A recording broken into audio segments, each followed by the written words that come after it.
headlines. Abuja's lead British international school shut over bullying. Again, Dangote crashes diesel, aviation fuel prices. Civil servants get 2 days weekly to farm in Bayelsa. Dana Air grounds aircraft after skidding off runway. Good day, thanks for joining us on Leadership TV News. I am Cynthia Onwado. And now to the news in detail. Lead British International School has been shut down for 3 days following a viral video of bullying in the school involving some students. This was announced at a press conference attended by parents in the school premises on Tuesday. Leadership earlier reported that in response to the disturbing viral video depicting a female student being bullied by fellow students, the school said it had taken definitive actions over the incident. The management of the school expressed its disapproval of the incident and confirmed the commencement of an investigation. Abraham Ogukambi, the head of Lead British International School, issued a statement on Tuesday detailing the steps being taken by the school. The school management is treating this matter with the utmost seriousness, Ogukambi declared. He added that the school has already been in contact with the victim and her parents, offering support and counseling services to help them manage the emotional and psychological effects of the incident. And now Dangote Petroleum Refinery has again announced a further reduction in the prices of both diesel and aviation fuel to 940 naira and 980 per litre respectively. This is coming shortly after an earlier price reduction to 1,000 naira barely 2 weeks ago. The price change of 940 naira is applicable to customers buying 5 million litres and above from the refinery, while the price of 970 naira is for customers buying 1 million litres and above. Leadership recalls that the initial price reduction by Dangote attracted presidential applause from President Bola Tinubu, who described the gesture as an enterprising feat. Speaking on the new development, the head of communication and of the refinery, Mr. Anthony Chiejina, explained that the new price was in consonance with the company's commitment to cushion the effects of economic hardship in Nigeria. He further stated that the partnership will be extended to other major oil marketers, saying that the essence of this is to ensure that retail buyers do not buy at exorbitant prices. And now Bayelsa State government has introduced a policy that allocates 2 farming days each week for civil servants. This directive by the Bayelsa State Civil Service Commission and endorsed by Governor Doye Diri reduced the regular work days to 3 in a week and for workers from grade level 14 and below starting April 29, 2024 for a period of 6 months. According to a circular issued or rather signed by Biobelemoye Charles Onyama, the Bayelsa State Head of Service, the initiative is aimed at promoting agricultural activities among government employees in a move to bolster food security. However, essential service providers such as teachers and medical personnel are exempted from the directive to ensure that critical services remain uninterrupted. Governor Diri expressed optimism about the positive impact of the initiative on the state's agricultural productivity. The management of Dana Airlines has grounded its aircraft with registration number 5NBKI after skidding off the runway at the domestic wing of the Murtala Mohammed International Airport in Lagos on Tuesday morning. Leadership gathered that the aircraft skidded off due to the wet surface of the runway caused by the early morning downpour in Lagos. It was further gathered that the aircraft flew into Lagos from Abuja with 83 passengers and flight crew members on board. Also, the Nigeria Safety Investigation Bureau (NSIB) has deployed investigators to the site of the incident. The head corporate communications Dana Air Kingsley Ezenwa said in a statement that all 83 passengers and crew on board the flight disembarked safely without injuries. The transmission company of Nigeria, TCN, has confirmed that vandals destroyed its 4 towers along the Jos-Gombe transmission line, resulting in power outage in 3 states of Adamawa, Gombe, and Taraba.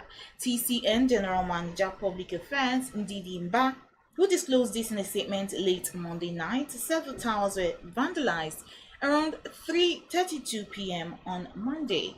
As a result, the bulk power supply to Gombe, Yola, and Jalingo substations has been disrupted, affecting the bulk power supply to parts of Yola and Jos Electricity Distribution Company's franchise areas.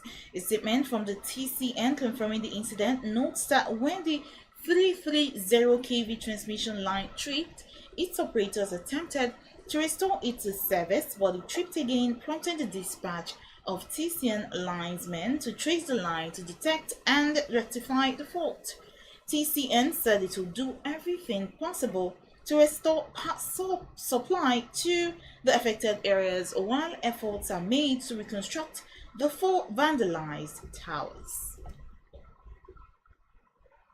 The Central Bank of Nigeria (CBN) has initiated the sale of $10,000 to Bureau de Change operators, offering them direct access to US dollars at a discounted rate of 1,021 naira per dollar.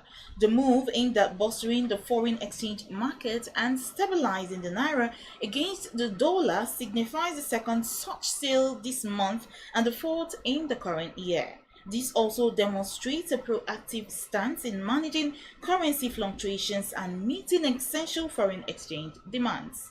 Designed to address retail and market needs, particularly for invisible transactions like travel allowances, tuition fees, and medical expenses, the policy involves the sale of $10,000 to the eligible BDCs. The BDCs are then mandated to sell to end users with a maximum markup of 1.5% over the buying time. Chairman, Senate Ad Hoc Committee on Turnaround Maintenance of Nigerian Refineries, Senator Ifeanyi Ubah, has assured that the nation's refineries will come on stream before the end of 2024. Senator Ubah stated this in Asaba when the committee visited the Delta State Governor, Honorable Sheriff Oborevori, on Tuesday. The lawmaker promised the committee's support towards continued close monitoring of those managing the refineries to ensure that everything was rightly done.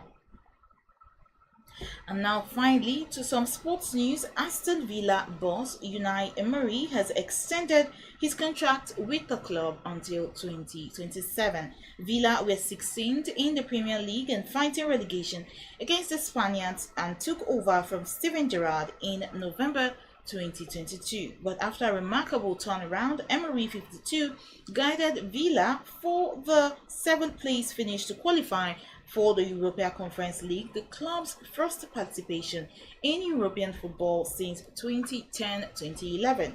This season, they sit 4th in the Premier League with Champions League qualifications in their sights. Aston Villa are 6 points clear of Tottenham, who have 2 games in hand. Renowned for his expertise in European competition, Emery has also steered Villa into the semi-final in the Conference League, where they will face Greek side Olympiacos with the hope of reaching a first European final since 1982. Emery won the European League in 3 consecutive seasons with Sevilla before also lifting the trophy in 2021 with Villarreal. Just before we go on entertainment, controversial cross-dresser Olamiwaju Okuneye Idris, popularly known as Bobrisky, has asked the Lagos Division of the Court of Appeal to set aside the 6-month maximum imprisonment sentence imposed on him by Justice Abimbola Wogboro of the Federal High Court, Lagos. Bobrisky is instead asking the appellate court to impose on him a 50,000 naira fine on each of the counts against him. Justice Awogboro has sent Bobrisky to a 6-month jail term without an option of fine after he pleaded guilty to a 4-count charge of abuse of the naira brought against him by the Economic and Financial Crimes Commission, AFCC.